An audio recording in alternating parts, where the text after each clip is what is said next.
Very good afternoon to all of you.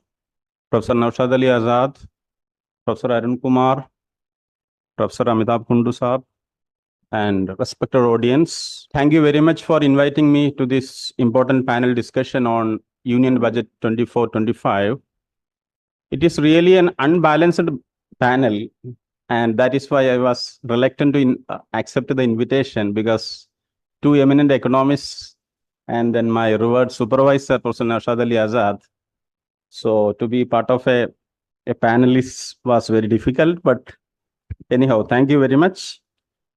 The eminent panelists have spoken at length about the macro aspects of Union Budget 2024 and specific aspects like disparity, unemployment, minorities, etc., etc. I would be focusing on agriculture and allied sectors. As we know, agriculture is an important sector in Indian economy, and roughly 47% of the labor force depends on agriculture for their livelihood, although the contribution of agriculture to GDP is only 18%. And over the 5 years, agriculture has been growing at 4.5% per annum. However, the growth has come down to 1.5% during the last year. And hence, farming sector had a high expectation from the Union Budget 24-25. How far this budget has been able to meet these expectations are to be analyzed. And the budget must also be read in the context of unfulfilled target of doubling of farmers' income by 2020-23. And for promotion of agriculture, the Union Budget has announced a slew of measures. One like transforming agricultural research, mission for pulses and oil seeds, release of new varieties of 109 new high-yielding and climate-resilient varieties of 32 field and horticulture crops, and promotion of vegetable production and supply chain, promotion of natural farming. Around 100 crore farmers across the country will be initiated into natural farming. This was announced in the last year budget also. So, and promotion of shrimp production and export, and digital public infrastructure like DPI for coverage of farmers and their lands in 3 years, digital crop survey for 400 districts, etc. These are all good priorities and schemes, but how the success of all these programs depends on the allocation of funds and its utilization. Sometimes we just promise, as Professor Arun Kumar has said, we only promise, but no proper allocation has been made. So let us see how the budget allocation for the allied sector, as mentioned by the Professor Arun Kumar sir, the agriculture and allied sector has been allotted 1.53 trillion rupees crores, which is a marginal increase of 8% over the last year. But as he said, if we adjust for inflation, the growth is nothing. So in real terms, there is no growth of allocation. And out of the agriculture and allied sector, Department of Agriculture and Farmers Welfare saw an increase of budget allocation of 4.9. Again, if you adjust for inflation, the growth is nil. And the Department of Agricultural Research and Education, which focus on agri research and development, the growth is negligible. Only 0.7% increase has been made. But if adjust for inflation, then it will be a negative growth. In real terms, the allocation to this Department of Agriculture, Research and Development is negative, and which is one of the main focus of this budget, promoting research and development.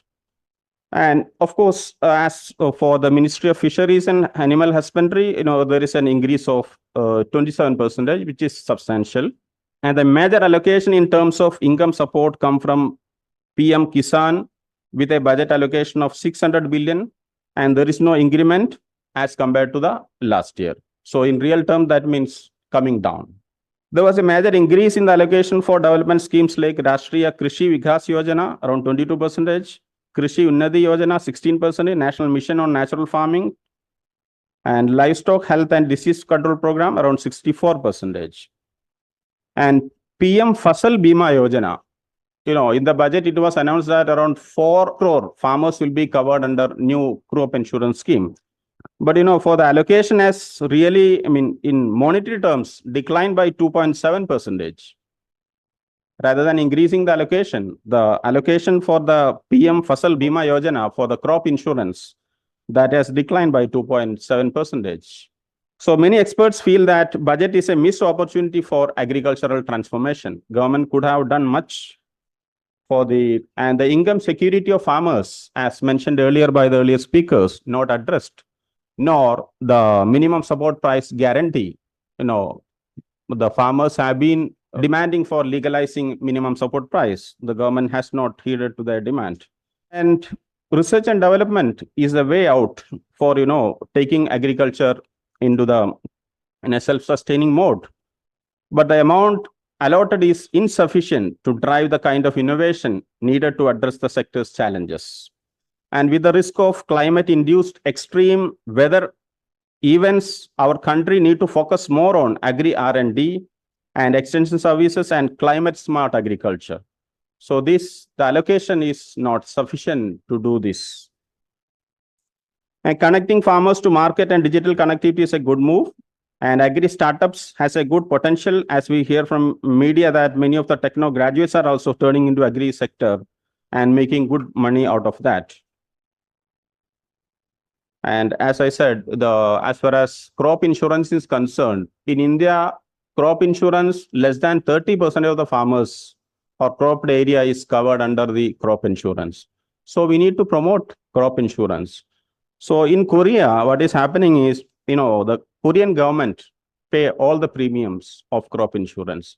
Such kind of model can be adopted for promotion of crop insurance. Farmers are, really in a distress situation. So government will have to come forward. And government should, use this opportunity to fund more towards critical areas like agricultural research, irrigation, and market infrastructure, and warehousing facilities. Agricultural marketing is also in a very, very sorry state of affair. We need to promote that. So there is a need for a visionary, comprehensive approach. Without this, the agriculture sector cannot go ahead, and it has a lot of linkage with other industries. With these words, I conclude. Thank you very much for a patient listening.